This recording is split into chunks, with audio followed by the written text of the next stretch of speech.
व्याख्यामुद्रां कालसरसिजैः पुस्तकं शङ्खचक्रे बिभ्रद्भिन्नस्फटिकरुचिरे पुण्डरीके निषण्णः अम्लानश्रीरमृतविशदैरंशभिप्लावयन् मामाविर्भूयादनगमहिमा मानसे वागधीशः। नमस्ते प्राणेश प्रणतविभवायावनिमगाः नमस्वामिन् रामप्रियतमनमन् गुरुगुण नमस्तुभ्यं भीमप्रबलतमकृष्णेष्टभगवन्नमः श्रीमन्मध्वप्रदिशसदृशन्नो जय जय श्रीगुरुभ्यो नमः। नारायणं सुरगुरुं जगदेकनाथं भक्तप्रियं सकललोकनमस्कृतं च त्रैगुण्यवर्जितमजं विभुमाद्यमीशं वन्दे भवग्नम् अमरासुरसिद्धवन्द्यम्। नारायणं नमस्कृत्य नरं चैव नरोत्तमं देवीं सरस्वतीं व्यासं ततो जयमुदीरये। ವೇದವ್ಯಾಸರ ಮಹಾಭಾರತದ ಚಿಂತಕರಿಗೆ ವಂದನೆಗಳು. ಶಾಂತಿ ಪರ್ವದ 479ನೆಯ ಪ್ರವಚನ. ನಾರದರ ಮಾತುಗಳು. ಹಿಮಾಲಯದಲ್ಲಿ ವ್ಯಾಸರ ಆಶ್ರಮದಲ್ಲಿ ಶುಕ ಮಾತ್ರ ಇರುವುದು. ಆತನ ಆಸೆಯಂತೆ, ಕೋರಿಕೆಯಂತೆ ಶ್ರೇಯಸ್ಸಿನ ಬಗ್ಗೆ ಚಿಂತನೆಯನ್ನು ನಾರದರು ನಡೆಸಿಕೊಡ್ತಾ ಇದ್ದಾರೆ.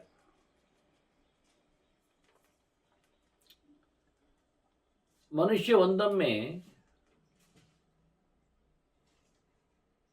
ತಾನು ಪಡೆಯುವ ದುಃಖಕ್ಕೆ ವಿರೋಧವನ್ನು, ತಡೆಯನ್ನು ನಡೆಸ್ತಾನೆ ಅಂತಾದರೆ ಅದನ್ನು ಅಳಕಿಕೊಂಡು, ಅತ್ತುಕೊಂಡು, ದುಃಖಿಸಿಕೊಂಡು ಮಾಡುವಂತಿಲ್ಲ. ನೇರ ಸರಿಯಾಗಿ ಅಶೋಚನ್ ಪ್ರತಿಗುರುವೀತ ಯದಿ ಪಶ್ಯೇತ್ ಉಪಕ್ರಮ. ವಿರೋಧ ಮಾಡುವುದಾಗಿದ್ದರೆ ಸರಿಯಾಗಿಯೇ ಗಮನಿಸಿ ಮಾಡಬೇಕು. ಈ ರೀತಿಯಾಗಿ ಇಲ್ಲ, ಲೋಕದಲ್ಲಿ ಸುಖವೇ ಮನುಷ್ಯನಿಗೆ ಎನ್ನುವುದಿಲ್ಲ. ಅದು ಈ ನೆಲದ ಲಕ್ಷಣ ಅಲ್ಲ. ಸ್ವರ್ಗದಲ್ಲಿ ಸುಖವೇ ಸರಿ, ನರಕದಲ್ಲಿ ದುಃಖವೇ ಸರಿ. ಮರ್ತ್ಯಲೋಕದಲ್ಲಿ ಏನು ಸರಿ? ಮರ್ತ್ಯಲೋಕದಲ್ಲಿ ಸುಖ ದುಃಖಗಳು ಎರಡೂ ಸರಿ, ಹೌದು. ಅದರಲ್ಲಿ ಯಾವುದು ಹೆಚ್ಚು ಕೇಳಿದರೆ ಸುಖಾದ್ ಬಹುತರಂ ದುಃಖಂ ಜೀವಿತೇನ ಅತ್ರ ಸಂಶಯ. ನಾರದರು ಹೇಳ್ತಾರೆ, ಇಲ್ಲಿ ಸುಖಕ್ಕಿಂತ ಜಾಸ್ತಿ ದುಃಖವೇ ಎನ್ನುವುದು ಸತ್ಯ ಅಂತ. ಸ್ವಲ್ಪ ಯೋಚನೆ ಮಾಡಿ. ನರಕದಲ್ಲಿ ಸುಖ ಇಲ್ಲ, ಸ್ವರ್ಗದಲ್ಲಿ ದುಃಖ ಇಲ್ಲ. ಮರ್ತ್ಯಲೋಕದಲ್ಲಿ ನಾವು ಇಲ್ಲ ಎಂದು ಹೇಳುವುದಿಲ್ಲ, ಮತ್ತೆ ಉಂಟು ಏನು ಹೇಳುವುದು ಇಲ್ಲ. ಆಯ್ತಾ? ಆದ್ರಿಂದ ನರಕದಲ್ಲಿ ಸುಖ ಇಲ್ಲ ಎನ್ನುವುದುಂಟಲ್ಲ, ಅದು ಮರ್ತ್ಯಲೋಕದಲ್ಲಿ ಸುಖ ಇದೆ, ಆದ್ರಿಂದ ನರಕ ಅಲ್ಲ. ಸ್ವರ್ಗದಲ್ಲಿ ದುಃಖ ಇಲ್ಲ ಅಲ್ವಾ, ಆದ್ರಿಂದ ಮನುಷ್ಯ ಲೋಕದಲ್ಲಿ ದುಃಖ ಉಂಟಲ್ಲ, ಆದ್ರಿಂದ ಮನುಷ್ಯ ಲೋಕ ಅದು ಸ್ವರ್ಗಲೋಕ ಅಲ್ಲ. ಇದರಲ್ಲಿ ಯಾವುದು ಹೆಚ್ಚಿದೆ ಕೇಳಿದರೆ ಸುಖಕ್ಕಿಂತ ದುಃಖವೇ ಜಾಸ್ತಿ ಇದೆ. ಹಾಗಾಗಿ ಮನುಷ್ಯ ಇಲ್ಲಿಂದ ತೆರಳಲು, ಸುಖದೆಡೆಗೆ ಪಯಣಿಸಲು, ಸಾಧನೆಗಳನ್ನು ನಡೆಸಲು ಅವ ಪ್ರಯತ್ನಿಸ್ತಾನೆ. ಒಂದೊಮ್ಮೆ ಸುಖ ಎರಡರಲ್ಲಿ ಒಂದಲ್ವ, ಅದರಲ್ಲಿ ದುಃಖಕ್ಕಿಂತ ಸುಖವೇ ಇಲ್ಲಿದ್ರೆ ಇಲ್ಲಿ ಆರಾಮ ಅಂತ ಕೂತ್ಕೊಳ್ಳಿ, ಅದೇ ಅದು ಪರವಾಗಿಲ್ಲ ಅಂತ ಹೇಳಿಕೊಂಡು ಮುಂದುವರಿಸ್ತಾನೆ. ಹಾಗಾಗಿ ಇಲ್ಲಿ ಸುಖಕ್ಕಿಂತ ದುಃಖ ಇರಲಿಕ್ಕೆ ಹೋಗಿಯೇ ಸಾಧನೆ ಮಾಡ್ತಾನೆ ಹೊರತು ದುಃಖಕ್ಕಿಂತ ಸುಖವೇ ಜಾಸ್ತಿ ಇದ್ರೆ ಮನುಷ್ಯ ಅದು ನೆಗ್ಲಿಜಿಬಲ್ ದುಃಖ ಅಂತ ಹೇಳಿಕೊಂಡು ಖಂಡಿತವಾಗಿಯೂ ಸುಖದ ಬೇಟೆಯಲ್ಲಿ ಮುಂದುವರಿತಾನೆ. ಅದನ್ನು ಮನುಷ್ಯ ಲೋಕದಿಂದ ಅವನು ಪಾರಾಗಲಿಕ್ಕೆ ಇಲ್ಲಿ ಖಂಡಿತವಾಗಿಯೂ ದುಃಖ ಹೆಚ್ಚೆನ್ನುವುದು ಬೇಕೇ ಬೇಕು ಅನ್ನುವುದನ್ನು ಬಹಳ ಚೆನ್ನಾಗಿ, ಬಹಳ ಸುಲಭ. ಅದು ಎಳವೆಯಲ್ಲಿ ದುಃಖವೇ ಹೆಚ್ಚಿರುವುದು, ಮತ್ತೆ ಇಳಿ ವಯಸ್ಸಿನಲ್ಲಿ ದುಃಖವೇ ಹೆಚ್ಚಿರುವುದು, ನಡುವಯಸ್ಸಿನಲ್ಲಿ ಮಾತ್ರ ನಾವು ತಿಳ್ಕೊಂಡದ್ದು ನಾವು ಸರಿ ಮಾಡಿ ಸುಖವನ್ನು ಮಾಡಿಕೊಳ್ಳುತ್ತೇವೆ ಅಂತ, ದುಃಖವನ್ನು ಹೋಗಲಾಡಿಸಿಕೊಳ್ಳಿಕ್ಕೆ ಬರ್ತದೆ ಅಂತ. ಆದರೆ ಈಗಾಗಲೇ ಹಳೆಯ ಮತ್ತು ಇಳೆಯ ವಯಸ್ಸುಗಳನ್ನು ಕಳೆದುಕೊಂಡಾಗ ಅವನು ಹೈಯೆಸ್ಟ್ ದುಃಖವನ್ನು ಅನುಭವಿಸಿದ್ದೇನೋ ಸತ್ಯ ಆಯ್ತಲ್ಲ, ಮತ್ತಿನ್ನೇಂತೇಳು. ಇನ್ನು ಹರೆಯದಲ್ಲಿ ನಾನು ಅದನ್ನು ಸುಖ ಮಾಡಿಸಿಕೊಂಡೆ ಎನ್ನತಕ್ಕಂಥ ಲೆಕ್ಕಾಚಾರ ಒಂದೊಮ್ಮೆ ಆಯಿತು ಅಂತಾದರೂ ಬದುಕಿನುದ್ದಕ್ಕೆ ನೋಡಿಕೊಂಡಾಗ ದುಃಖವೇ ಹೆಚ್ಚಾದದ್ದು. ಇಳಿ ವಯಸ್ಸಿನಲ್ಲಿ ಮತ್ತೆ ಇಳಿ ವಯಸ್ಸಿನಲ್ಲಿ ಮತ್ತೆ ಎಳೆ ವಯಸ್ಸಿನಲ್ಲಿ ಅವನಿಗೆ ದುಃಖದ ಅನುಭವಗಳು ಆದದ್ದು ಚೆನ್ನಾಗಿ ಆಗಲಿಲ್ಲ, ಆಗ್ತದೆ ಅನ್ನೋದಲ್ಲ ಅಂತ ಹೇಳಿಕೊಂಡ್ರೆ, ಹರೆಯದಲ್ಲಿ ಆದ ಅನುಭವದಲ್ಲಿ ಬಹಳಷ್ಟು ರುಚಿ ಇದೆ ಅಂತ ಹೇಳಿಕೊಂಡರೂ ಒಂದೊಮ್ಮೆ ಅವನ ಹಳೆಯದಲ್ಲಿ ಮಾಡಿಕೊಂಡಿದ್ದರ ಸುಖದ ಏನೊಂದು ವ್ಯವಸ್ಥೆ ಇದೆ, ಅದು ಅವನಿಗೆ ಇಳಿ ವಯಸ್ಸಿನಲ್ಲಿ ಡಬಲ್ ದುಃಖಕ್ಕೆ ಕಾರಣವಾದದ್ದು ಎನ್ನುವುದನ್ನು ಯೋಚನೆ ಮಾಡಿಕೊಳ್ಳಿ. ಗಟ್ಟಿ ಇದ್ದಾಗ ತಿಂದಿದ್ದೇನೆ ಅಂತ ಹೇಳಿಕೊಳ್ಳುವವ ಅದರ ಎಫೆಕ್ಟನ್ನು ಮುಂದೆ ಪಡಿತಾನೋ. ಈಗ ಚೆನ್ನಾಗಿ ಶಕ್ತಿ ಇದೆ ಅಂತ ದುಡಿದವ ನಾಳೆ ಕೈಕಾಲುಗಳನ್ನು ಅವನು ಕಳ್ಕೊಳ್ಳುತ್ತಾನೆ. ಶಕ್ತಿ ಮೀರಿ, ಅದರದ್ದು ಯೋಗ್ಯತೆ ಮೀರಿ ದುಡಿಸಿಕೊಂಡಿದ್ರೆ ನಾಳೆ ಅದು ಕಂಪ್ಲೀಟ್ ಖಂಡವಾಗಿರುತ್ತದೆ. ಹಾಗಾಗಿ ಇದರ ದಂಡ ಅಲ್ಲಿ ಕೊಡಬೇಕಾಗ್ತದೆ, ಒಂದೇ ಗಂಟಿನಲ್ಲಿ, ದೊಡ್ಡ ಮಟ್ಟಿನಲ್ಲಿ. ಹೀಗಾಗಿ ಥ್ರೂಔಟ್ ನೋಡಿಕೊಂಡ್ರೆ ನಾರದರು ಹೇಳುತ್ತಾರೆ, ಸುಖ ಅದು ಬಹುತರಂ ದುಃಖಂ ಜೀವಿತೆ ನಾತ್ರ ಸಂಶಯ, ಇಲ್ಲಿ ನೋ ಡೌಟ್ ಅಂತಾರೆ. ಯಾಕೆ ನಮಗೆ ಹಾಗಾದರೆ ಸಾಯ್ಲಿಕ್ಕೆ ಇಷ್ಟ ಆಗುವುದಿಲ್ಲ? ಅಂದರೆ ಸಾವು ಕಷ್ಟ ಆಗ್ತದೆ ಯಾಕೆ? ಇದು ಬೇಡ ಆಗಬೇಕು ಅಂತಾದರೆ ಒಪ್ಪಿಕೊಳ್ಬೇಕಲ್ಲ. ನಮ್ದೆಂತ ಗೊತ್ತುಂಟ, ನಮ್ಮದು ಹಚ್ಚಿಕೊಂಡದ್ದೇ ಹೆಚ್ಚಿಗೆ ಆದದ್ದು, ಮತ್ತೆಂಥದಿಲ್ಲ. ಸ್ನಿಗ್ಧತ್ವಂಚ ಇಂದ್ರಿಯಾರ್ಥೇಶು ಮೋಹಾತ್. ನಾವು ಇಂದ್ರಿಯಗಳ ವಿಷಯಗಳಲ್ಲಿ ನಾವು ಭಾರಿ ಅಂಟಿಬಿಟ್ಟಿದ್ದೇವೆ. ಯಾಕೆ ಕೇಳಿದರೆ ಅದೇ ನಮ್ಮದು ಮೋಹ, ವ್ಯಾಮೋಹ, ಅತಿಶಯಿತವಾದ ಪ್ರೀತಿ. ಅಂಟಿಕೊಳ್ಳಲು ಕಾರಣವೇ ನಂಟು. ಅದು ನಮಗೆ ಅಚ್ಚುಮೆಚ್ಚಾಗಲಿಕ್ಕೆ ಕಾರಣವೇ ನಮ್ಮದು ಅದರ ಮೇಲಿರತಕ್ಕಂತಹ ಅಧಿಕವಾದ ವಿಶ್ವಾಸ, ಓವರ್ ಅಟ್ಯಾಚ್ಮೆಂಟ್. ಅದನ್ನೇ ಉಲ್ಲೇಖ ಮಾಡಿದರು. ಹೀಗಾಗಿ ನಮಗೆ ಮರಣಮ ಪ್ರಿಯಂ, ನಮಗೆ ಮರಣ ಅಪ್ರಿಯ ಆದದ್ದು.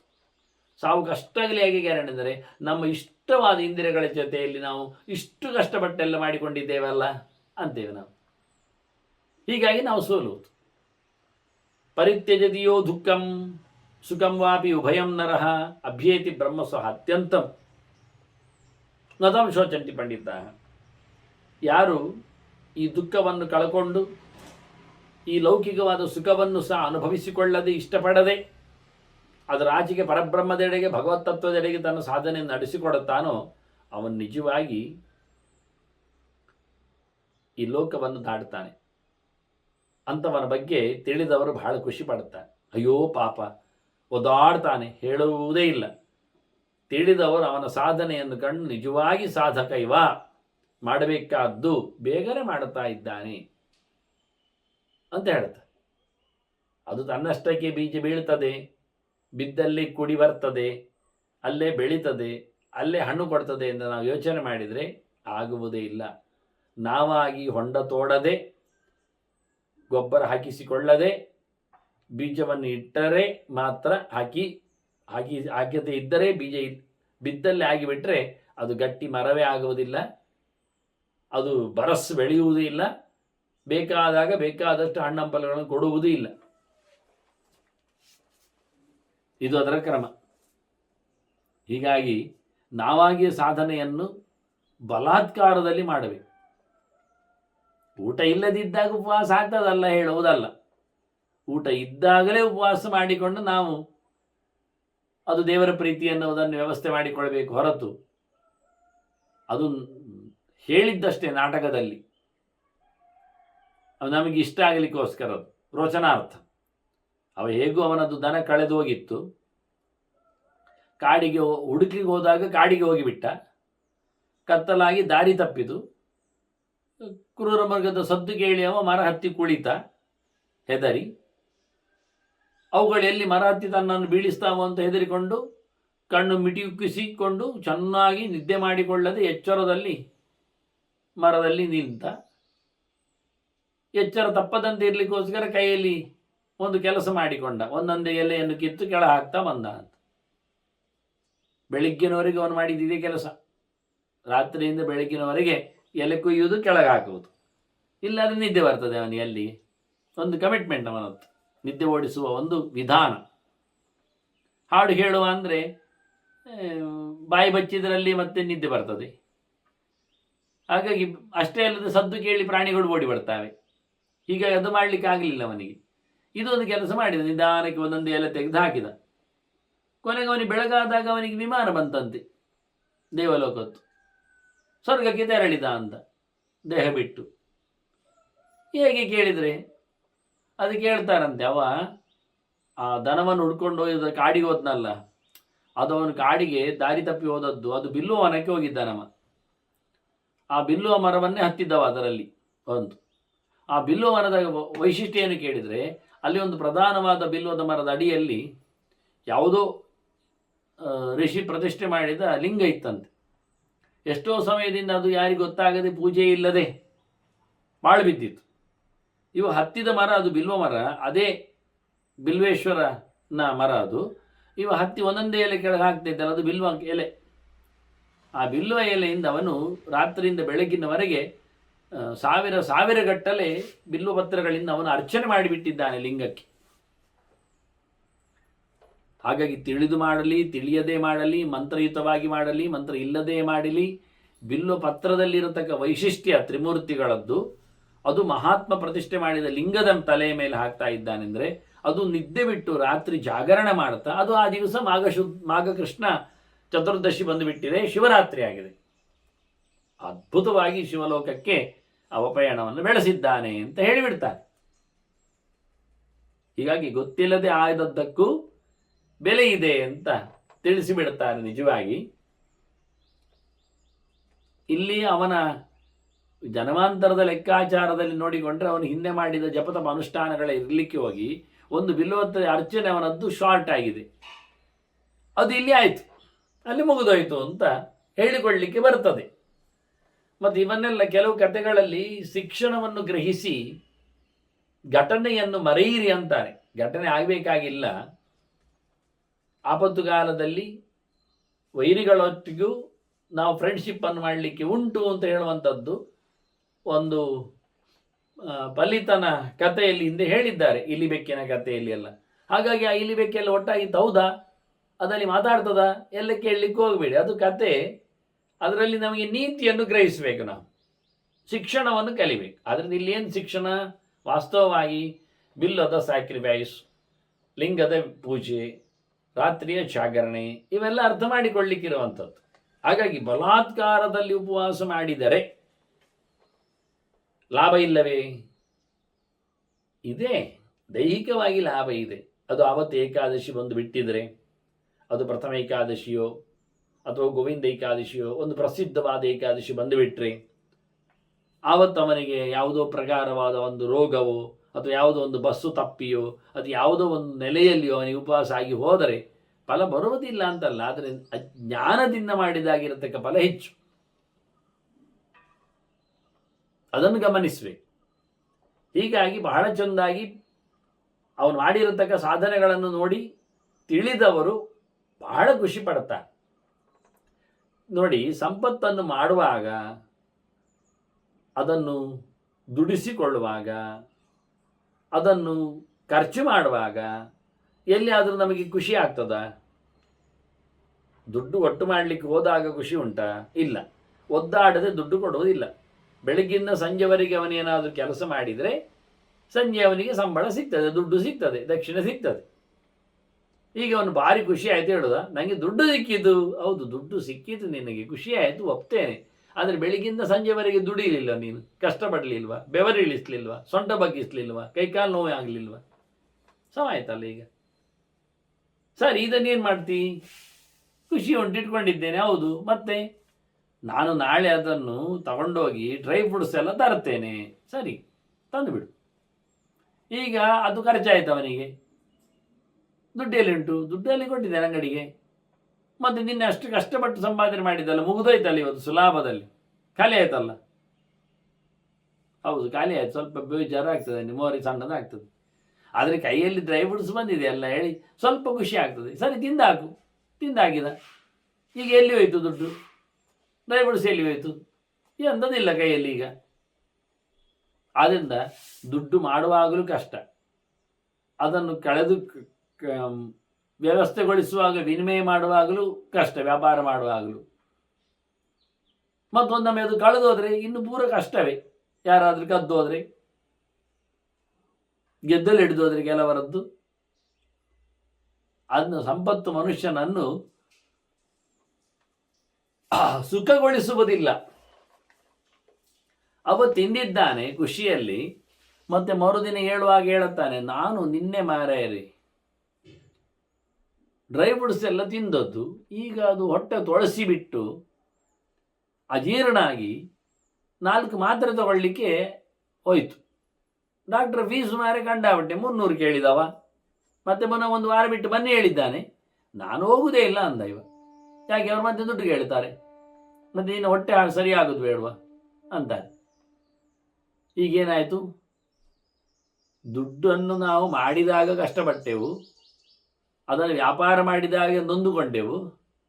ಅಲ್ಲಿ ಬಂದಿರತಕ್ಕ ಸೊತ್ತನ್ನು ತಿಂದಾಗಿ ಖುಷಿ ಪಡ್ತೇವೆ ಅಂದಾಗ ನಮ್ಮ ಆರೋಗ್ಯ ಕೆಟ್ಟು ಮತ್ತೆ ಪುನಃ ನಾವು ಸಂಪಾದನೆ ಮಾಡದ, ಇನ್ನು ಮಾಡಬಹುದಾದ ದುಡ್ಡನ್ನು ಕೊಟ್ಟೆವು ಈಗ ಅವನಿಗೆ.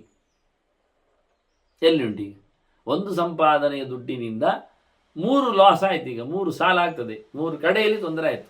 ದೇಹ ಹಾಳಾಯಿತು, ಸ್ವತ್ತು ಖಾಲಿ ಆಯಿತು, ದುಡ್ಡು ಇಲ್ಲ ಆಯಿತು. ಇವರು ಬಹಳ ಚಂದವಾಗಿ ಅನರ್ಥವನ್ನು ಪರಿಚಯಿಸ್ತಾ ಇದ್ದಾರೆ, ತೋರಿಸ್ತಾ ಇದ್ದಾರೆ, ಚಿತ್ರಿಸ್ತಾ ಇದ್ದಾರೆ. ತ್ಯಜಂತೆ ದುಃಖಮರ್ಥ ಹಿ ಪಾಲನೇನ ಚತೆ ಸುಖ. ಸಂಪತ್ತನ್ನು ಗಳಿಸುವಾಗ ದುಃಖವನ್ನು ಅನುಭವಿಸಬೇಕಾಗ್ತದೆ, ಜೊತೆಯಲ್ಲಿ ಅದನ್ನು ರಕ್ಷಣೆ ಮಾಡುವಾಗಲೂ ಸುಖವನ್ನು ಕಳ್ಕೊಳ್ಬೇಕಾಗ್ತದೆ. ಅದನ್ನು ಯಾವ ರೀತಿಯಲ್ಲಿ ಉಳಿಸಿಕೊಳ್ಳುವುದು ಅನ್ನುವ ಎಚ್ಚರ, ನಿದ್ದೆ ಮಾಡದೆ ರಾತ್ರಿಯನ್ನು ಕಳೆಯುವ ರೀತಿ ಎಲ್ಲ. ದುಃಖೇನ ಚ ಅಧಿಗಮ್ಯಂತೆ ನಾಶಮೇಶಾಂ ನ ಚಿಂತೆಯೇತ್. ಹಾಗಾಗಿ ದುಃಖವೇ ಇದರದ್ದು ಆಗುವುದರಿಂದ ಅದು ನಷ್ಟ ಆದರೂ, ಹಾಳಾದರೂ, ಕಳೆದೋದ್ರೂ ಅಳ್ಳಿಕ್ಕೆ ಹೋಗ್ಬಾರ್ದು. ಬಂದದ್ದು ಬಂತು, ಇರ್ಲಿಕ್ಕೆ ಇತ್ತು, ಹೋಗ್ಲಿಕ್ಕೆ ಹೋಯ್ತು ಅಂತ. ಅನ್ಯ ಧನಾವಸ್ಥಾ ಪ್ರಾಪ್ಯ ವೈಶೇಷಕೀಂ ನರಾಹ ಅತೃಪ್ತಾಹ ಯಾಂತಿ ವಿಧ್ವಂಸ. ಬೇರೆ ಬೇರೆ ಪ್ರಕಾರದಲ್ಲಿ ದುಡ್ಡು ಮಾಡ್ತಾರೆ, ಆದರೆ ಏನಿಲ್ಲ, ತೃಪ್ತಿ ಬಾರದೇ ಇದ್ದರೆ ಅವರು ಡೆಸ್ಪರೇಟ್ ಆಗಿ ನಶಿಸಿ ಹೋಗ್ತಾರೆ. ದುಡ್ಡಿದ್ದಾಗ, ದುಡ್ಡು ಬಂದಾಗ ಬದುಕಿದ ಏನೊಂದು ಮರ್ಜಿ ಇತ್ತು, ಆ ಮರ್ಜಿಯಲ್ಲಿ ಬದುಕಲಿಕ್ಕೆ ಮತ್ತೆ ಮುಂದುವರೆದವರು ದುಡ್ಡು ಬಾರದಿದ್ದಾಗಲೂ ಹಾಗೆ ಬದುಕಿ ಸೋತೋಗ್ತಾರೆ. ಮನುಷ್ಯನಿಗೆ ಅಂತಸ್ತು ಇದ್ದಾಗೆ ಬದುಕಬೇಕು ಅಂತ ಶ್ರೀಮಂತ ಬದುಕಿ ಇದ್ದದ್ದನ್ನೆಲ್ಲ ಕಳ್ಕೊಳ್ತಾನೆ, ಪ್ರೆಸ್ಟೇಜ್ ಅಂತ ಹೇಳಿಕೊಂಡು. ಆದ್ರಿಂದ ತೃಪ್ತಿ ಇಲ್ಲದವ, ದುಡ್ಡಿನಲ್ಲಿ ಸಂತೋಷವಾಗಿ ಇರಲಿಕ್ಕೆ ಆಗದವ ತನ್ನನ್ನೇ ತಾನು ಕಳ್ಕೊಳ್ತಾನೆ. ಆದ್ರಿಂದ ಸಂತೋಷಂ ಯಾಂತಿ ಪಾಂಡವ, ಸಂತೋಷಂ ಯಾಂತಿ ಪಂಡಿತ. ಪಾಂಡವರ ಖುಷಿಯಾಗಿ ಪಂಡಿತರು ಸಂತೋಷದಲ್ಲಿ ಇರ್ತಾರೆ, ಎಷ್ಟು ಬಂತು ಅಷ್ಟರಲ್ಲಿ. ಅಂತೋ ನಾಸ್ತಿ ಪಿಪಾಸಾಯ. ಮುಖ್ಯವಾಗಿರುವಂಥದ್ದು ದೃಷ್ಟಿಸ್ತು ಪರಮಂ ಸುಖ. ಯಾವುದೇ ಆಸೆಗಳಿಗೆ, ತಿಂಡಿಗಳಿಗೆ ಕಡೆ ಅಂತ ಉಂಟ. ಆದ್ದರಿಂದ ಸಾಕು ಎನ್ನುವ ಯೋಚನೆ ಬಾರದೇ ಇದ್ದರೆ ಯಾವುದೂ ಸಹ ನಮ್ಮನ್ನು ಸಂತೋಷಗೊಳಿಸುವುದಿಲ್ಲ. ಅದನ್ನ ಅಲಂಬುದ್ಧಿಯೇ ಮನುಷ್ಯನಿಗೆ ಸಾಕು ಎನ್ನತಕ್ಕ ಎಚ್ಚರವೇ ಅತ್ಯಂತ ಎತ್ತರದ ಸುಖ. ಅದುವೇ ದೊಡ್ಡ ದುಡ್ಡು, ಬೇರೆ ದುಡ್ಡಲ್ಲ. ವಾಸ್ತವವಾಗಿ ಹೇಳೋದಾದ್ರೆ ಒಂದೊಂದು ಅವನ ಆಯುಷ್ಯ ಹೋಗುವ ರೀತಿ ನೋಡಿದರೆ, ನಿಮೇಷ ಮಾತ್ರಮಪಿ ಈ ವಯಃ ಗಚ್ಚನ್ ನತಿಷ್ಠತಿ. ಕ್ಷಣ ಕ್ಷಣದಲ್ಲಿ ಅವನ ಆಯುಷ್ಯ ಹೋಗ್ತಾನೆ ಇರ್ತದೆ.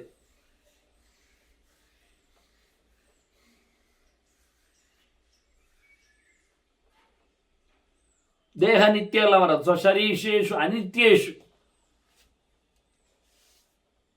ಆದ್ರಿಂದ ನಿತ್ಯಂ ಕಿಮನು ಸಂಚಯೇತ್, ನಿತ್ಯಂ ಕಿಮನು ಚಿಂತೆಯೇತ್, ಎಂತ ಅಂತ ಯೋಚನೆ ಮಾಡಬೇಕು. ಮನಸ್ಸಿನಲ್ಲಿ ಚಿಂತನೆ ನಡೆಸಬೇಕು. ಬಿಡು ಚಿಂತೆಯನ್ನು ಬಿಡು, ಸುಮ್ಮನೆ. ಅನಿತ್ಯವಾದ ದೇಹ ಪ್ರತಿ ಕ್ಷಣದಲ್ಲಿ ಬದಲಾವಣೆ ಆಗ್ತಾ ಇರ್ತದೆ, ಆಯುಷ್ಯ ಕಮ್ಮಿ ಆಗ್ತಾನೆ ಇರ್ತದೆ. ಒಂದು ಮಗು ಹುಟ್ಟಿತು ಅಂದ ತಕ್ಷಣ ಕುಣಿಯುವುದಲ್ಲ. ಮತ್ತೆ ಒಂದು ಮನೆಯಲ್ಲಿ ಸಾಯುವ ಒಂದು ಜನ ಹೆಚ್ಚಾಯಿತು ಅಂತ ನಾವು ಅಳಬೇಕು. ಅದರದ್ದು 1 ವರ್ಷ ಬರ್ತಡೇ ಖುಷಿ ಆಯ್ತಲ್ಲ, ಅದು ಸಾವಿಗೆ 1 ವರ್ಷ ಹತ್ತಿರ ಆಯ್ತು. ಈಗ ಅದಕ್ಕೆ ದೇವರು 100 ವರ್ಷ ಬದುಕಿದ್ರೆ ಇನ್ನು ಅದು 99 ವರ್ಷ ಇರುವುದು ಅಂತ ಅಳಬೇಕು ನಾವು. ಹೊರತುಪಡಿಸಿ ಖುಷಿ ಪಡೋದು ಎಂತ ಉಂಟು? ಮೊದಲಿಗೆ ಭೂತೇ ಸ್ವಭಾವಂ ಸಂಚಿತ್ಯ ಯೇ ಬುದ್ಧಿಯ ತಮಸ ಪರಂ.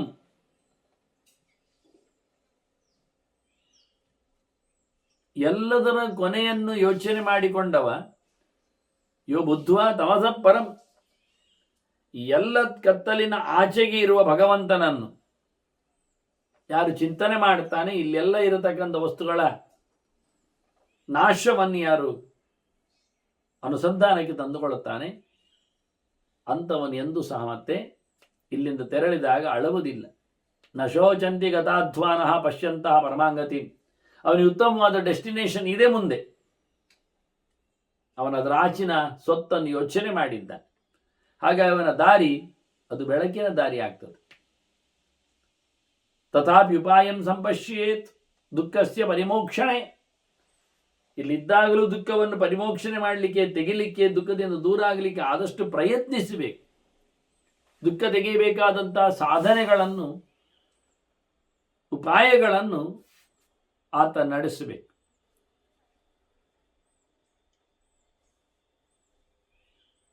ಯಾವುದೇ ಕರ್ಮವನ್ನು ಶುರು ಮಾಡುವಾಗ ಆಲೋಚನೆ ಮಾಡಿಕೊಂಡು ಅದನ್ನು ಗಡಿಬಿಡಿಯಿಂದ ದುಃಖಗೊಳ್ಳದೆ, ಆಯಾಸ ಪಡದೆ, ಅಶೋಚನ್ನಾರಭೇತೈವ ಯುಕ್ತಶ್ಚ ಅವ್ಯಸನೀ ಭವೇತ್. ಹಾಗೆ ಯೋಗ್ಯನಾಗಿ ನಿಂತಾಗ ಅವನು ಯಾವ ವ್ಯಸನಗಳು, ಕಷ್ಟಗಳು, ಸಂಕಟಗಳು ಅವನನ್ನು ಮುತ್ತಿಗೆ ಹಾಕುವುದಿಲ್ಲ. ದುಡ್ಡಿದ್ದವನಿಗೂ ಇಲ್ಲದಿವನಿಗೂ ತಿನ್ಲಿಕ್ಕಿರುವಂಥದ್ದು ಉಪಭೋಗದ ವಸ್ತುಗಳೆಲ್ಲ ಇಷ್ಟೇ, ಅದರ ಆಚೆಗಿಲ್ಲ. ನೋಪಭೋಗಾತ್ ಪರಂ ಕಿಂಚಿತ್ ಧನಿನೋವ ಅಧನಸ್ಯವ. ಬಡವನಿಗೂ ಕಣ್ಣಿಗೆ ಬೇಕಾದ್ದು ಕಾಣಲಿಕ್ಕೆ ಸಿಗ್ತದೆ, ಕಿವಿಗೆ ಬೇಕಾದ್ದು ಕೇಳಲಿಕ್ಕೆ ಸಿಗ್ತದೆ, ಮೂಗಿಗೆ ಬೇಕಾದ್ದು ಮೂಸ್ಲಿಕ್ಕೆ ಆಗ್ತದೆ, ಬಾಯಿಗೆ ಬೇಕಾದ್ದು ತಿನ್ನಲಿಕ್ಕೆ, ಮೈಗೆ ಬೇಕಾದ್ದು ಮುಟ್ಲಿಕ್ಕೆ. ಹೊಸದೆಂತ ಉಂಟು? ಇದು ಐದುವೆಯ ಪ್ರಪಂಚದ ಭೋಗಗಳು ಅಂದ್ರೆ ಇಷ್ಟೇ. ಅದರ ದುಡ್ಡಿದ್ದವನಿಗೂ ಇಷ್ಟೇ. ನೋಡ್ಲಿಕ್ಕುಂಟು ಪ್ರಪಂಚ, ಕೇಳಲಿಕ್ಕುಂಟು, ತಿನ್ಲಿಕ್ಕುಂಟು, ಮುಗಿಯಿತು. ಮತ್ತೆಂಥದ್ದು? ಇದರ ಆಚೆಗೆ ಎಂತ ಮಾಡೋದಿಲ್ಲ. ಒಬ್ಬ ತೀರಾ ಬಡವನು ಮಾಡೋದು ಇದನ್ನೇ, ಅತಿ ಶ್ರೀಮಂತ ಮಾಡುವುದು ಇಷ್ಟೇ, ಮತ್ತೇನಿಲ್ಲ ಅಂತಾನೆ.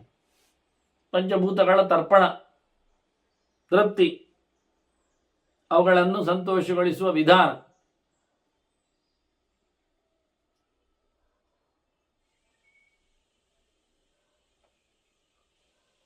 ನಮಗೆ ಯಾವ ವಸ್ತುವಿನ ಮೇಲೆ ಹುಟ್ಟದಿದ್ದಾಗ ಮಮತೆ ಇರ್ತದ?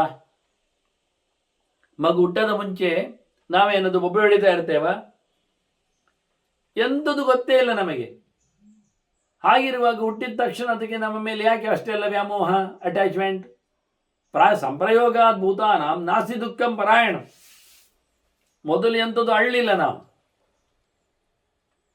ದುಃಖವನ್ನು ಮಾಡಲಿಲ್ಲ. ಈಗ ಹುಟ್ಟಿದ ನಂತರ ಸತ್ತು ಹೋಯ್ತೀಯ ನಮ್ಮ ಹತ್ರ. ಹೋದ ನಂತರ ನಾವು ಅಳ್ಳಿಕ್ಕೆ ಶುರು ಮಾಡಿದ್ದೇವೆ. ಯಾಕೆ? ಅದು ಹುಟ್ಟೋ ಮುಂಚೆ ಇತ್ತು ಅಳ್ಳಿಕ್ಕೆ. ಕೆಲವರು ಹೇಳೋದುಂಟು, ನಿಂಗೆ ಸಿಗಲಿಲ್ಲ ಅಂತ ತಿಳ್ಕೊ ಮಾರಾಯ, ಮತ್ತೆ ಎಂತದಕ್ಕೆ ಬಬ್ಬೆ ಹೊಡೆಯುವುದು ಅಂತ. ಹೌದಲ್ಲ?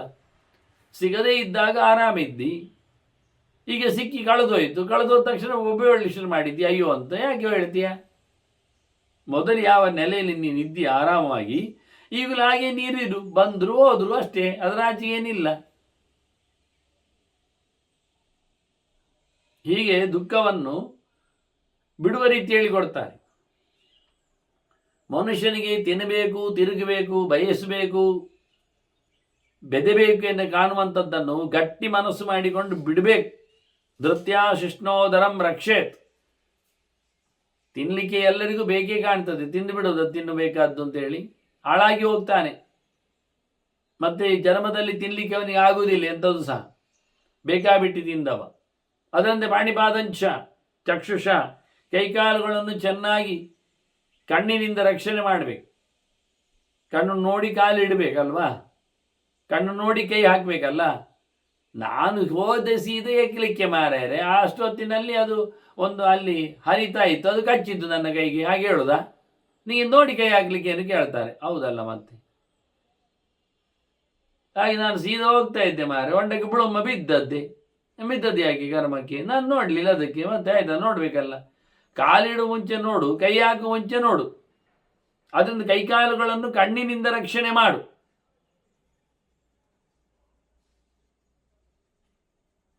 ಅದರಂತೆ ಮತ್ತೆ ಚಕ್ಷುಶ್ರೋತ್ರೇಜ ಮನಸ್ಸ, ಕಣ್ಣನ್ನು ಕಿವಿಯನ್ನು ಮನಸ್ಸಿನಿಂದ ರಕ್ಷಣೆ ಮಾಡಲಿಕ್ಕೆ. ಮನಸ್ಸು ಕೊಟ್ಟು ಕೇಳುವುದು, ಮನಸ್ಸು ಕೊಟ್ಟು ನೋಡುವುದು, ಅದನ್ನು ಎಲ್ಲಿಯೂ ಹೋಗದಂತೆ ಕೆಡದಂತೆ ನೋಡಿಕೊಳ್ಳುವುದು. ಮನಸ್ಸನ್ನು ಮತ್ತೆ ಮನಃ ವಾಚಂಚ ವಿದ್ಯೆಯ, ಮಾತನ್ನು ಮನಸ್ಸನ್ನು ಜ್ಞಾನದಿಂದ, ಶಾಸ್ತ್ರದಿಂದ, ಅರಿವಿನಿಂದ ನೀನು ಕಂಟ್ರೋಲ್ ಮಾಡು, ರಕ್ಷಣೆ ಮಾಡು. ಹೀಗೆ ದೇಹವನ್ನು ಮನಸ್ಸಿನಿಂದ, ಮತ್ತೆ ಮಾತನ್ನು, ಆ ಮಾತು ಮತ್ತು ಮನಸ್ಸನ್ನು ಭಗವಂತನಿಂದ, ಹೊರಗಿನಿಂದ ನೋಡಿಕೊಳ್ಳಲಿಕ್ಕೆ ಬೇಕಾಗ್ತದೆ.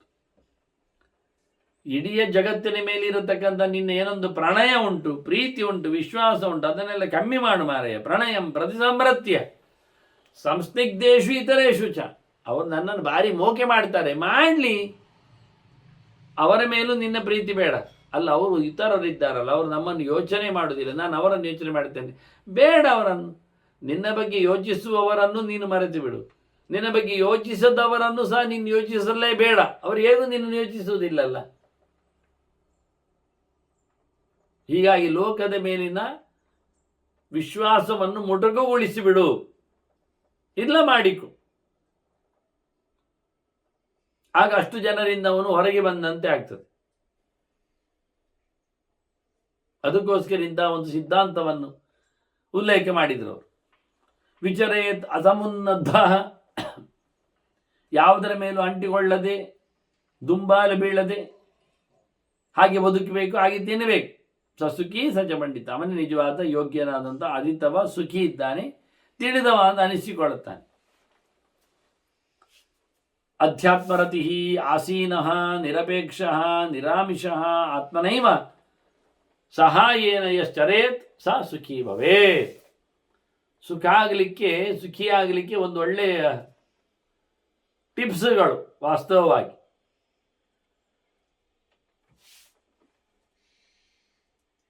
ಅವನು ಸೋಷಲ್ ಮೀಡಿಯಾಗಳಲ್ಲಿ ಇರಬಾರ್ದವ, ಸಮಾಜವನ್ನು ಪ್ರೀತಿಸಬಾರ್ದವ ಅಂತ, ಅದನ್ನು ದ್ವೇಷಿಸಬೇಕಲ್ಲ, ಅಲ್ಲಿ ಇರಬಾರ್ದವ. ಅವನೇನು ಮಾಡಬೇಕು ಅಂತ ಮುಖ್ಯ ಅಲ್ಲವ. ಹಾಗಾಗಿ ಅವನು ಅಧ್ಯಾತ್ಮ ರತನಾಗಬೇಕು. ಅಧಿಕ ಆತ್ಮದ ಬಗ್ಗೆ, ಅಧಿಭೂತಗಳ ಬಗ್ಗೆ, ಅಧಿ ದೈವದ ಬಗ್ಗೆ, ಅಧಿಲೋಕದ ಬಗ್ಗೆ ಅಲ್ಲ. ಮನೆ ಮಂದಿ, ಮಾರು ಮಠ, ಮನೆ ಜನ, ಬಂಧು ಮಿತ್ರ, ಆ ಲೆಕ್ಕ ಅಲ್ಲ ಇದು.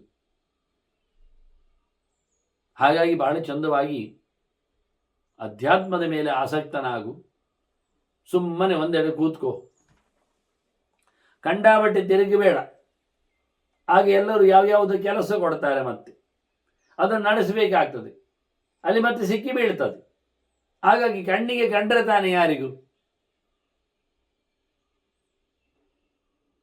ಈ ರೀತಿಯಾಗಿ ಇರಬೇಕು.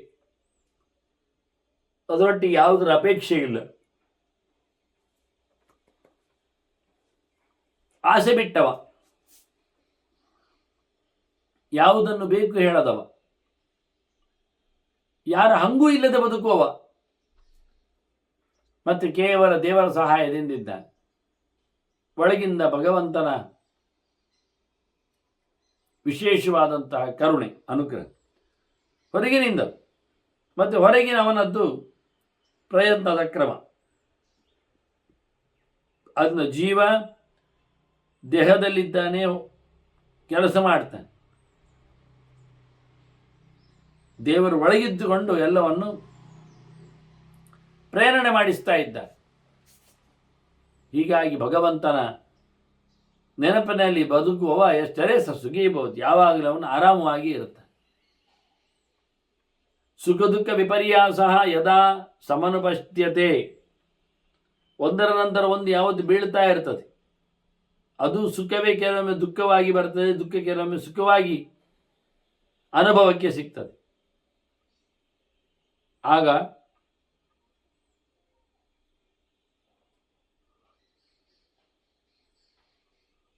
ಅಂಥವನಲ್ಲಿ ಸಹಾಯಕ್ಕೆ ಬರುವಂಥದ್ದು ಬುದ್ಧಿವಂತಿಕೆ ಅಲ್ಲ. ಯಾವಾಗ ಸುಖ ದುಃಖಗಳು ವಿಪರೀತವಾಗಿ ಇವನನ್ನು ಕಾಡ್ತಾವೆಯೋ, ಅದನ್ನು ತಪ್ಪಾಗಿ ಅದನ್ನು ಗ್ರಹಿಸಲಿಕ್ಕೆ ಹೋಗ್ತಾನಂತ ಸಂದರ್ಭದಲ್ಲಿ ಎಲ್ಲ ಇವನಿಗೆ ಯಾವುದೇ ಪ್ರಕಾರವಾದ ಬುದ್ಧಿವಂತಿಕೆ ಆಗಲಿ, ನಯನಂ ಪ್ರಜ್ಞಾ ಸುನೀತಂವ, ಒಳ್ಳೆ ರೂಲ್ಸ್ಗಳು ರೆಗ್ಯುಲೇಷನ್ಸ್ಗಳಾಗಲಿ, ಮತ್ತು ಹಾಗೆಯೇ ಅದರೊಟ್ಟಿಗೆ ವಾಸ್ತವವಾಗಿ ಪೌರುಷಂ, ಅವನ ಪ್ರಯತ್ನ, ಅದು ಕೆಲಸ ಮಾಡುವುದಿಲ್ಲ. ಪ್ರಯತ್ನೇನಾಪಿ ಪೌರುಷ ಸ್ವಭಾವಾತ್, ಮುಖ್ಯವಾಗಿ ಪ್ರಯತ್ನವನ್ನು ಮಾಡುವವ ಬಲಾತ್ಕಾರದಲ್ಲಿ, ಇನ್ನೊಬ್ಬರ ಆದೇಶದಲ್ಲಿ ಅಥವಾ ಬೂಟಾಟಿಕೆಯಿಂದ ಮಾಡಬಾರ್ದು. ಸ್ವಭಾವಾತ್ ಯತ್ನವಾದಿಷ್ಟೇತ್ ಯತ್ನವಾನ್ ನಾವಸಿದತೆ. ಅಧ್ಯಾತ್ಮದ ದಾರಿಯಲ್ಲಿ ಪ್ರಯತ್ನ ಪಟ್ಟವನಿಗೆ ಯಶಸ್ಸು ಗ್ಯಾರಂಟಿ. ಯತ್ನ ಮಾಡ್ತೇನೆ ಅಂತ ಹೇಳಿಕೊಂಡು ಮಾಡದೇ ಇದ್ದದರಲ್ಲಿ ಬೆಲೆ ಇಲ್ಲ. ಸ್ವಯಂ ಪ್ರಯತ್ನವನ್ನು ಮಾಡಿ, ಪ್ರಯತ್ನಮೇ ಕಮಗ್ರತೋ ವಿದಾಯಿ ಭೂತಿ ಮಾಪುನಮಃ ಅಂತ ಭೀಮಸೇನನ ವಾದ. ಹೀಗೆ ಪ್ರಯತ್ನಿಸು, ಅದು ಒಳ್ಳೆಯ ರೀತಿಯಲ್ಲಿರಲಿ, ಆಗ ನೀನು ಸೋಲುವುದಿಲ್ಲ. ಮನುಷ್ಯನನ್ನು ಸೋಲಿಸುವ ವ್ಯವಸ್ಥೆಗಳನ್ನು ಜರ ಮರಣ ರೋಗೇಭ್ಯ ಪ್ರಿಯಮ ಆತ್ಮಾನಂ ಸಮುದ್ಧರೇತ್. ಜೀವನ ಮೇಲೆ ಆಕ್ರಮಣ ಮಾಡತಕ್ಕದ್ದು ರೋಗ ಮುಖ್ಯ. ತಪ್ಪಿಸಬಹುದು ಅದನ್ನು, ಮುದಿತನ ತಪ್ಪಿಸಲಿಕ್ಕೆ ಆಗುವುದಿಲ್ಲ. ಆದ್ದರಿಂದ ಸಾವು ಮತ್ತೆ ಮುದಿತನ ಇದು ಮನುಷ್ಯನನ್ನು ಕಾಡುತ್ತದೆ ಎನ್ನುವುದು ಸತ್ಯ. ಆದರೆ ಅವನಲ್ಲಿ ರಕ್ಷಣೆಗೆ ಇರುವಂಥದ್ದು ಮುಖ್ಯವಾಗಿ, ಅಂದರೆ ಕಾಪಾಡಿಕೊಳ್ಳಬೇಕಾದ ಕಥೆ ಇರುವುದು ರೋಗ. ರುಜೋಭಂಗೆ ಅಂತ, ರುಜಂತಿ ಅಂತ ಹಾಳು ಮಾಡುವುದದು ನಿಜವಾಗಿ. ಹೀಗೆ ರೋಗಗಳಿಂದ ಬಾಧಿತನಾದವ, ತೊಂದರೆಗೊಳಗಾದವ ನಿಜವಾಗಿ ಬದುಕಬೇಕು ಅಂತ ಭಯಂಕರ ಪ್ರಯತ್ನಿಸ್ತಾನವ. ವ್ಯತಿತಸ್ಯ ವಿದಿತ್ ಸಾಶೀಹಿ, ಅವನಿಗೆ ನೋಡಿ ರೋಗ ಇದೆ, ಒಬ್ಬನಿಗೆ ಮುದುಕೆ ಇದ್ದಾನವ ಅಂತಿಟ್ಕೊಳ್ಳಿ, ಅವನಿಗೆ ತಿನ್ನಬೇಕು ಅನ್ನುವುದು ನಿಲ್ಲುವುದಿಲ್ಲ ಮನಸ್ಸಿನಲ್ಲಿ. ಆಯಿತು, ತಿನ್ನುತ್ತಾನೆ ಅಂತ ಮಾಡುವ, ಕುಡಿಬೇಕು ಅಂತ ಮನಸ್ಸು ಅವನಿಗೆ, ಕುಡಿತಾನೆ ಮಾಡುವ. ಹಾಗಾದ್ರೆ ಎಷ್ಟು ಜನ ಇಲ್ಲ ಅಂಥದ್ದು ಯೋಚನೆಯಲ್ಲಿ ಬಂದವರು. ಇದನ್ನು ಸರಿಕಟ್ಟಾಗಿ ತಿಳಿಸಿಕೊಡ್ತಾನವನು. ವ್ಯತಿತಸ್ಯ ವಿದಿತ್ ಸಾಸೀಹಿ, ತಿನ್ನಬೇಕು ಕುಡಿಬೇಕು ಅಂತೇಳಿ ರೋಗಗ್ರಸ್ತನಿಗೆ ಭಾರಿ ಆಸೆ ಆಗ್ತದೆ. ಆದರೆ ಅವನಿಗೆ ಹೆದರಿಕೆ ಆಗ್ತದೆ. ತಸ್ಯತೋ ಜೀವಿತೇಶನಃ, ಬದುಕಬೇಕು ಅಂತ ಕಾಣ್ತದೆ ಅವನಿಗೆ. ನೋಡಿ, ಇತ್ತ ಬದುಕುವುದು ಕಷ್ಟ ಅಂತೇಳಿ ಡಾಕ್ಟ್ರಲ್ಲಿ ಬಂದವ, ಆದರೆ ಅವರು ಕೊಟ್ಟ ಮದ್ದುಮಾಯಗಳನ್ನು ಪೂರ್ತಿ ತಗೊಳ್ಳಿಕ್ಕೆ ಅವನಿಗೆ ಹೆದರಿಕೆ ಆಗ್ತಾ ಉಂಟು. ಹೀಗೆ ಅವನು ಜೀವಿತೈಷಿನ, ಬದುಕುವ ಆಸೆಯಲ್ಲಿದ್ದಾನೆ. ಅದೇನಾಗ್ತದೆ ಕೇಳಿದರೆ, ರೋಗ ಉಂಟು, ಮದ್ದು ತಗೊಳ್ಬೇಕು, ಆದರೆ ಪತ್ತೆ ಮಾಡಲಿಕ್ಕೆ ಇಷ್ಟ ಆಗುವುದಿಲ್ಲ, ಹಾಗಾಗ್ತದೆ. ಅವನಿಗೆ ರೋಗದಿಂದಾಗಿ ಅವನ ಕಂಟ್ರೋಲಲ್ಲಿ ದೇಹ ಇಲ್ಲ, ಅವಶಸ್ಯ. ಆದ್ದರಿಂದ ವಿನಾಶಾಯ ಶರೀರ ಅಪಕೃಷ್ಯತೆ, ಆಗ ದೇಹ ಇವನನ್ನು ಸಾವಿಗೋಸ್ಕರ ದೂಡ್ತಾ ಇರ್ತದೆ. ದೇಹಕ್ಕೆ ಆಪರೇಟ್ ಮಾಡುವುದಿಲ್ಲ. ಇವ ಪ್ರಯತ್ನ ಪಡ್ತಾನೆ, ನುಂಗ್ತಾ ಇದ್ದಾನೆ, ಆದರೆ ಪ್ರಯೋಜನ ಆಗ್ತಾ ಇಲ್ಲ. ಅದರಿಂದ ಇವನಿಗೆ ಬದುಕಲಿಲ್ಲ, ಸರಿ ಇಲ್ಲ ಅಂದ ತಕ್ಷಣ ಉಳಿದವರ ಮೇಲೆ ಅದು ಸೇರಿಕೊಳ್ತದೆ. ಹೀಗಾಗಿ ಶರೀರ ಸಾಯಲಿಕ್ಕೆ ಹೋಗ್ತದೆ. ಶರೀರಕ್ಕೆ ಆ ದೇಹದ ಧರ್ಮದಂತೆ ಆರೋಗ್ಯವನ್ನು ಕಾಪಾಡಿಕೊಳ್ಳುವಲ್ಲಿ ಅಯಶಸ್ವಿ ಆಗ್ತದೆ. ಅದು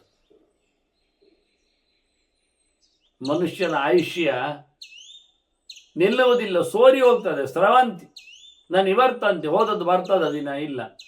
ಸ್ರೋತಾಂಸಿ, ಅದು ಹೇಗೆ ವಿಶೇಷವಾಗಿ ಅಂದರೆ ಮುಖ್ಯವಾಗಿ ಸರಿತಾಮಿವ,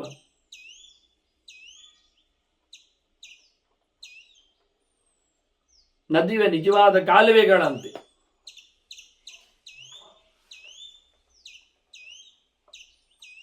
ಅದು ಹೋದದ್ದು ಹೋಗಿ ಆಯಿತು, ಪ್ರವಾಹ ನೀರು ಮತ್ತೆ ಹಿಂದೆ ಪಡಿಲಿಕ್ಕೆ ಆಗುವುದಿಲ್ಲ. ಹಾಗೆ ಇವನ ಆಯುಷ್ಯವು ಸಹ ಹೋದದ್ದು ಮತ್ತೆ ಬರುವುದಿಲ್ಲ. ಆಯುರಾದಾಯ ಮರ್ತ್ಯಾನಾಂ, ರಾತ್ರಿ ಹಾನಿ ಪುನಃ ಪುನಃ, ಒಂದು ರಾತ್ರಿ ಒಂದು ಹಗಲು, ರಾತ್ರಿ ಹಗಲು ಅಂತ ಹೇಳುತ್ತಾ ಅವನ ಆಯುಷ್ಯ ಹೋಗ್ತಾನೆ ಇರ್ತದೆ, ನಿಲ್ಲುವುದೇ ಇಲ್ಲ. ಇದನ್ನು ತೆಗಿಲಿಕ್ಕೆ ಬೇರೆ ಇದ್ದಾನೆ. ಜಾತಾನ್ ಮರ್ತ್ಯಾನ್ ಜರಯತಿ ನಿಮೇಷನ್ನಾವತಿಷ್ಠತೆ. ಒಂದು ನಿಮಿಷವೂ ಮನುಷ್ಯನನ್ನು ಮುಗಿಸದೆ ಹೋಗುವುದಿಲ್ಲ, ಮುತ್ತಿಗೆ ಹಾಕದೆ ಹೋಗುವುದಿಲ್ಲ.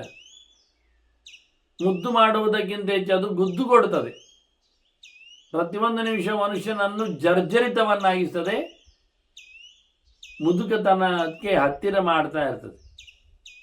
ಇದು ವಾಸ್ತವ. ಆಯುರಾದಾಯ ಮರ್ತ್ಯಾನ, ಎಲ್ಲ ಮನುಷ್ಯರ ಆಯುಷ್ಯ ಹೋಗುವುದೇ ಇಲ್ಲಿ ಹಗಲು ರಾತ್ರಿಗಳಲ್ಲಿ. ಹಗಲು ರಾತ್ರಿಗಳಲ್ಲಿ ಪ್ರತಿಯೊಂದು ನಿಮಿಷಗಳು ಇವೆ. ಸುಖ ದುಃಖಾನಿ ಭೂತಾನಾಂ ಅಜರೋ ಜರಯತ್ಯಸೌ ಆದಿತ್ಯ ಯಸ್ತಮಪ್ಯೇತಿ ಪುನಃ ಪುನರುದೇತಿ ಚ. ಮನುಷ್ಯರ ಸುಖ ದುಃಖಗಳನ್ನು ಕೊಳ್ಳೆ ಹೊಡೆದು ಹೋಗ್ತಾ ಇದ್ದಾನೆ, ಅವರನ್ನು ಮುಪ್ಪಾಗಿಸ್ತಾ ಇದ್ದಾನೆ. ಆದರೆ ಅವನು ಮಾತ್ರ ಸ್ವಚ್ಛಂದವಾದ ವಿಹಾರದಲ್ಲಿದ್ದಾನೆ. ಯಾರು? ಸೂರ್ಯ. ಅಂತ ಆ ಸೂರ್ಯ ಉದಯಿಸ್ತಾನೆ, ಮುಳುಗ್ತಾನೆ ಅಂದಾಗ ಮನುಷ್ಯನ ದಿನವನ್ನು ತೆಗಿತಾನೆ. ಆದಿತ್ಯ ಶಬ್ದ ಕರ್ತವ್ಯ ಆದಾನಾತ್ ಆಯುಹು ಅಂತ. ಆಯುಷ್ಯನ್ನು ಎಳೆಯುವುದರಿಂದ ಅವನಿಗೆ ಆದಿತ್ಯ ಅಂತ ಹೆಸರು. ಅವನು ಅಜರ, ಅವನ ಬಂದು ಹೋಗುವುದರಿಂದ ಅವನೇನು ಮುದುಕನಾಗಲಿಲ್ಲ, ಆಗುವುದಿಲ್ಲ.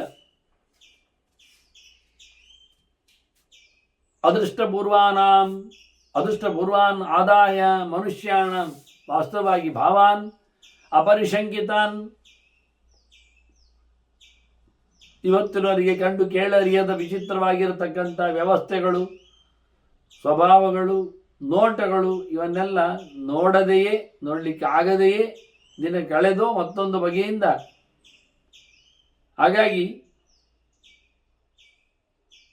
ಸೂರ್ಯ ಇನ್ನೊಬ್ಬರದ್ದು ರೋಗ ಭರಿಸಿ ಜರ್ಜರಿತನನ್ನಾಗಿಸ್ತಾನೆ, ಮುದುಕನನ್ನಾಗಿಸ್ತಾನೆ.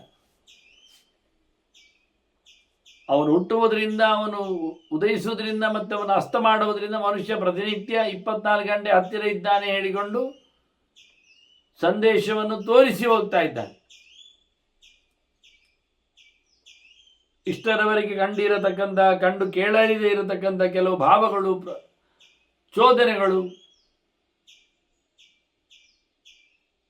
ಇವೆಲ್ಲ ಅವನಿಗೆ ಪ್ರಶ್ನಾತೀತವಾಗಿ ಬಂದು ಸಿಕ್ಕಿದ್ದು. ಇಷ್ಟಾನಿಷ್ಟಾನ್ ಮನುಷ್ಯಾಣ ಹಸ್ತಂಗಚ್ಚತಿ ರಾಷ್ಟ್ರಯ. ಹೀಗೆ ಅವನು ಅತ್ಯಂತ ಇಷ್ಟವಾದ ಬಗೆಗಳನ್ನು ರಾತ್ರಿಯಲ್ಲಿ ಸೇರಿ ನೋಡಲಿಕ್ಕೆ ನಿಲ್ತರೆ ಚಂದ್ರನು ಕೈ ಕೊಡ್ತಾನೆ. ಹಿಂದೆಲ್ಲ ಹೊರಗು ವಿಚಾರಗಳಿದ್ದವು. ಹಾಗಾಗಿ ರಾತ್ರಿಗಳು ಹೋದಾಗೆ ಉರುಳಿದಾಗೆ ಅವನ ಬಯಕೆಗಳು, ಯೋಚನೆಗಳು ಅವತ್ತು ಹಗಲು ಇಡೀ ಹೊಸದನ್ನೆಲ್ಲ ನೋಡಿರ್ತಾನೆ, ಕೇಳಿರ್ತಾನೆ, ಮುಟ್ಟಿರ್ತಾನೆ, ಪಡೆದಿರ್ತಾನೆ. ಅದೆಲ್ಲವೂ ಮತ್ತೆ ಇನ್ನು ಬಾರದ ಲೋಕಕ್ಕೆ ಹೋದಾಗ ಏನಿದ್ರು ಒಂದು ಸರ್ತಿಗೆ ಆಗಿ ಹೋಯಿತು. ರಾಜರ ಕಥೆ ಅಂದರೆ ಹಾಗೆ. ಒಂದು ಬಾರಿ ಬೇಕಾದಷ್ಟು ಅನುಕೂಲಗಳು ಬರ್ತಾವೆ, ಅದನ್ನು ನೆನಪಿಸಿಕೊಳ್ತಾನೆ. ಆದರೆ ಅದೆಲ್ಲ ಕಳೆದೋಗ್ತವೆ. ರಾತ್ರಿ ಬೆಳಗಾದಾಗ ಮಗದೊಂದು ದೊಡ್ಡವಾದ ಅನಿಷ್ಟ ಅವನನ್ನು ಅಪ್ಪಳಿಸಿರ್ತದೆ. ಅಲ್ಲ, ಮನುಷ್ಯ ಬದುಕಿ ಬಯಸಿದ್ದು ಆಗ್ತದೆ ಅಂತ ಆದರೆ, ಆಗಿದೆ ಅಂತ ಆದರೆ ಈ ಕಷ್ಟ ಇರ್ತಿತ್ತ? ಸಾಧನೆ ಇತ್ತು. ಎಲ್ಲಿ ಆಗಿದೆ ಅವನು ಯೋಚನೆ ಮಾಡಿದ್ದು ಫಲ? ಎಲ್ಲಿ ಸಿಗ್ತದೆ? ಯದಿಚ್ಛೇತ ಯಥಾಕಾಮಂ ಅಯತ್ನಾಚ್ಚ ತದಾಪುನಯಾತ್. ಬೇಕಾದಷ್ಟು ಬಯಸ್ತಾನೆ, ಕೆಲಸ ಮಾಡದೇ ಆಗ್ತದೆ. ಹಿಂದೆ ಹೇಳಿದ್ದಲ್ಲ ಯತ್ನವಾನ್ ಸ್ಯಾತ್ ಅಂತ. ಅದು ಕೃಷ್ಣ ಭೀಮಸೇನನ ಪಾಲಿಸಿ. ಪ್ರಯತ್ನ ಮೇಕಮಗ್ರತೋ ವಿಧಾಯ ಭೂತಿಮಾಪ್ನುಮ ಅಂತ. ನಾವು ಪ್ರಯತ್ನ ಪಡುವ, ಆಗ ವಿಭೂತಿ ನಮ್ಮದು ಹೌದಾಗಿದ್ದರೆ ಇದ್ದರೆ ಸಿಗ್ತದೆ, ಇಲ್ಲಾದರೆ ಬೇಡ.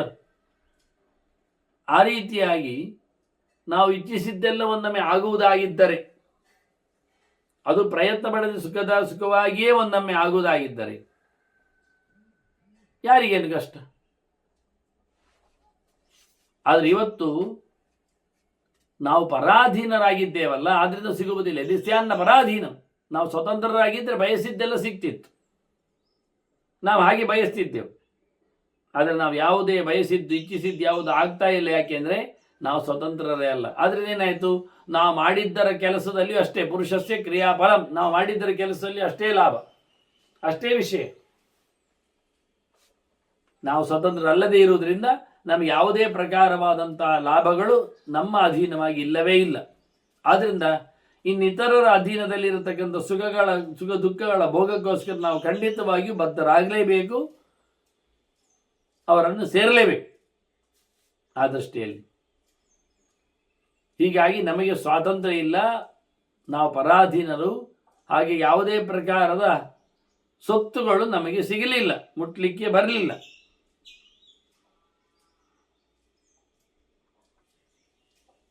ಮತ್ತು ಒಳ್ಳೊಳ್ಳೆ ಪ್ರಯತ್ನ ಪಟ್ಟವರಿದ್ದಾರೆ, ಗಟ್ಟಿಗರಿದ್ದಾರೆ. ಆದರೂ ಕೆಲಸವರದ್ದು ಆಗದೆ ಹೋದದ್ದು ಬೇಕಾದಷ್ಟು ನೋಡಲಿಕ್ಕೆ ಸಿಗ್ತದೆ ನಮಗೆ.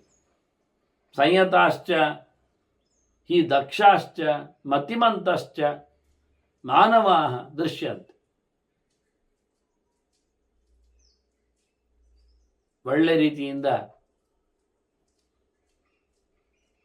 ಅನೇಕ ವಸ್ತುಗಳಲ್ಲಿ ಸೇರಿಕೊಂಡವರು, ಏನು ಕೆಲಸವನ್ನು ಮಾಡಲು ಸಮರ್ಥರಾದವರು, ಭಾರಿ ದಕ್ಷರಿದ್ದಾರೆ, ಒಳ್ಳೆ ಬುದ್ಧಿ ಉಂಟವರಿಗೆ, ತಿಳ್ಕೊಂಡಿದ್ದಾರೆ, ನೋ ಹೌ. ಅಂಥವರಾಗಿದ್ದರು ನಿಷ್ಫಲಂ ದೃಶ್ಯಂತೆ ನಿಷ್ಫಲಂ ಸಂತಹ ಪ್ರಹೀಣಾಹ ಸರ್ವಧರ್ಮಭಿ. ಅವ್ರು ನಿಜವಾಗಿ ಸೋತದ್ದು ಕಾಣ್ತದೆ, ಕೆಲಸ ಆಗದೇ ಇದ್ದದ್ದು ಗುರುತಿಗೆ ಸಿಗ್ತದೆ. ಎಂತ ಹೇಳುವ, ಈಗ ಒಳ್ಳೆಯವರಿದ್ದಾರೆ, ಪ್ರಯತ್ನಶೀಲರಿದ್ದಾರೆ, ಆದರೂ ಅವರು ನಮಗೆ ಬೇಡ ಆಗ್ತದೆ, ಬೇಡ ಆಗಿದೆ. ಅವರಲ್ಲಿ ಯಾವುದೇ ರೀತಿಯಾದಂಥದ್ದು ಇಲ್ಲ ಅನಿಸಿಕೊಳ್ಳುವಲ್ಲಿಗೆ ನಡೆಸಿದ್ದಾರೆ. ಎಲ್ಲ ಕಳ್ಕೊಳ್ತಾರೆ, ಅವರು ಕಳ್ಕೊಂಡಿದ್ದಾರೆ. ಇನ್ನೊಂದು ಕಡೆಯಲ್ಲಿ ನೋಡಿಕೊಂಡ್ರೆ ಅಪರೇ ಬಾಲಿಶಾಹ ಸಂತಹ ನಿರ್ಗುಣಾಹ ಪುರುಷಾಧಮ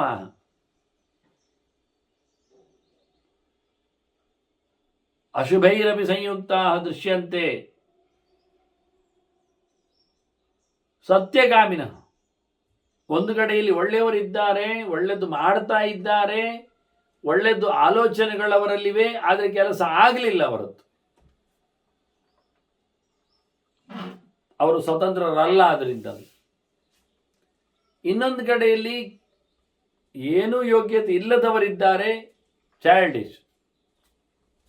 ಅಷ್ಟೇ ಅಲ್ಲದೆ ಅವರು ಕೆಟ್ಟವರಿದ್ದಾರೆ, ಮತ್ತೆ ದೋಷ ಉಂಟವರಲ್ಲಿ. ಅವರು ಮತ್ತೆ ಮಾಡುವುದು ಕೆಟ್ಟ ರೀತಿಯಿಂದಲೇ. ಇಂಥವರಿಗೂ ಎಲ್ಲ ಬಗೆಗಳು ಸಿಕ್ಕಿದ್ದು ನಾವು ನೋಡ್ತೇವೆ. ಯಾರ್ಯಾರನ್ನು ಕ್ಷುದ್ರ ದೇವತೆಗಳನ್ನು ನೀಚ ದೆವ್ವಗಳನ್ನು ಆರಾಧಿಸಿಕೊಂಡವರು, ಅದರ ಆರಾಧನೆ ಪ್ರಕ್ರಿಯೆಯಲ್ಲಿಯೂ ಅತ್ಯಂತ ಹೇಸಿಗೆಯಾದ ಹಂತದಲ್ಲಿ ನಡೆಸಿಕೊಟ್ಟವರು ಅರಮನೆಯಂತಹ ಅದ್ಭುತವಾದಂತಹ ಸುಖವನ್ನು ಅನುಭವಿಸ್ತಾ ಇರೋದು ನೋಡ್ತೇವೆ. ಇತ್ತ ಹಗಲು ರಾತ್ರಿ ಎನ್ನದೇ ಬಹಳಷ್ಟು ದೊಡ್ಡ ಮಟ್ಟಿನ ಸಾಧನೆಗಳನ್ನು ನಡೆಸುತ್ತಾ ಅತ್ಯಂತ ಪ್ರಾಮಾಣಿಕತೆಯಿಂದ ಜ್ಞಾನದ ಮಾರ್ಗದಲ್ಲಿ ನೆಲೆಗೊಂಡವರನ್ನು ನೋಡಿದ್ರು ಅವರು ಅವನಿಗಿಂತ ಕಡೆಯಾಗಿ ದುಃಖವನ್ನು ಅನುಭವಿಸುವುದಷ್ಟೇ ಅಲ್ಲದೆ ಅವನು ಯಾವುದೇ ಮೌಲ್ಯಗಳ ಶಾಶ್ವತ ಇವನಲ್ಲಿ ಇಲ್ಲವೇ ಇಲ್ಲ ಆಗಿದೆ. ಹೀಗೆ ಸುಖ ದುಃಖಗಳು ಮನುಷ್ಯನನ್ನು ಹೇಗೆ ಕಾಡುತ್ತವೆ ಜನ್ಮಾಂತರದ ಲೆಕ್ಕಾಚಾರದಲ್ಲಿ ಎನ್ನುವುದನ್ನು ತೋರಿಸಿಕೊಡ್ತಾರೆ. ಒಳ್ಳೆದು ಮಾಡಿದವರಿಗೂ ಕೆಟ್ಟದಾಗ್ತದೆ, ಕೆಟ್ಟದ್ದು ಮಾಡಿದವರಿಗೂ ಒಳ್ಳೆದಾಗ್ತದೆ. ಅದರಿಂದ ಒಳ್ಳೆದು ಮಾಡುವುದೇ ಒಳ್ಳೆಯದಕ್ಕೆ, ಕೆಟ್ಟದ್ದು ಮಾಡುವುದೇ ಕೆಟ್ಟದಕ್ಕೆ ಅನ್ನತಕ್ಕಂಥ ಒಂದು ಕ್ರಮಬದ್ಧವಾದ ವ್ಯಾಖ್ಯೆ ಇಲ್ಲ.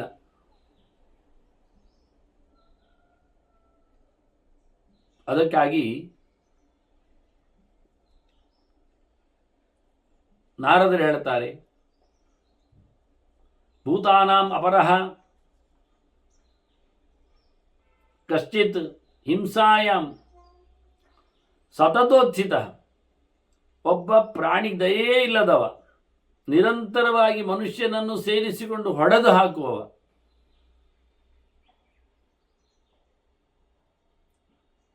ಇವರಿಗೆ ನಾವು ಬಾಲ್ಯದ ನೆನಪು, ಬಾಲ್ಯತನ ಅಂತ ಹೇಳ್ತೇವೆ, ಆಟಿಕೆ ಅಂತ ತಿಳಿಸಿಕೊಡ್ತೇವೆ. ಹಾಗೆ ಹಾರಿಸಿಕೊಂಡು ಹೋಗ್ಲಿಕ್ಕೆ ಆಗ್ತದ? ನಡೀತದ. ವಂಚನಾಯಾಂಚ ಲೋಕಸ್ಯ, ಹಿಂಸೆ ಮಾತ್ರ ಮಾಡುವುದಲ್ಲ, ಲೋಕವನ್ನು ಮೋಸಗೊಳಿಸ್ತಾರೆ. ತಮ್ಮ ಬುದ್ಧಿಮಂತಿಕೆಯಿಂದ ಜನರನ್ನು ಅನ್ಯಾಯದಲ್ಲಿ ನಿಲ್ಲಿಸ್ತಾರೆ. ಇಂಥವರು ಸಸುಕೇಶ್ವೇವ ಅಜ್ಜಿರ್ಯತೆ, ಆರಾಮವಾಗಿ ಗಮ್ಮತ್ನಲ್ಲಿದ್ದಾರಲ್ಲ ಮಾರಾಯರೆ, ಯಾವುದೇ ತೊಂದರೆ ಇಲ್ಲದೆ. ಇದು ಲೋಕದ ಕರ್ಮತಂತ್ರದ ಕತೆ. ಅಂದರೆ ಕರ್ಮದಲ್ಲಿ ನಾವು ಸ್ವತಂತ್ರರಲ್ಲ.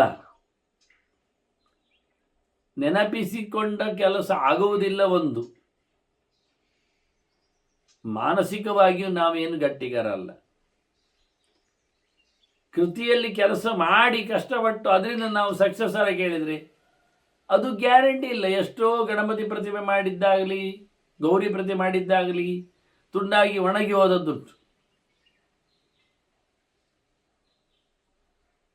ಅಲ್ಲಿಯೇ ಹೀಗಾಗಿ ಒಳ್ಳೆಯದು ಮಾಡಿದವನಿಗೆ ಪ್ರಯತ್ನದಲ್ಲಿ ಒಳ್ಳೆಯದಿದೆ, ಒಳ್ಳೆಯ ದೇವತೆಗಳನ್ನು ಕಾಪಾಡಿಕೊಂಡಿದ್ದಾನೆ ಹೇಳುವುದರಿಂದ ಒಳ್ಳೆಯದಾಗಬೇಕೇನತಕ್ಕ ಡಿಮಾಂಡು ಅಲ್ಲ. ಇವ ಕೆಟ್ಟದ್ದು ಮಾಡಿದ್ದಾನೆ, ಇವನಿಗೆ ಕೆಟ್ಟದ್ದೇ ಆಗಬೇಕಿತ್ತು, ಇವನಿಗೆ ಯಾಕೆ ಒಳ್ಳೆಯದು ಬಂದದ್ದು ಎನ್ನುವುದನ್ನು ಕೇಳಲಿಕ್ಕೆ ಬರುವುದಿಲ್ಲ. ಅನೇಕ ಜನ್ಮಗಳ ಲೆಕ್ಕಾಚಾರದಲ್ಲಿ ಚೊಕ್ಕ ಆಗುವ ವಿಷಯಗಳಿವು.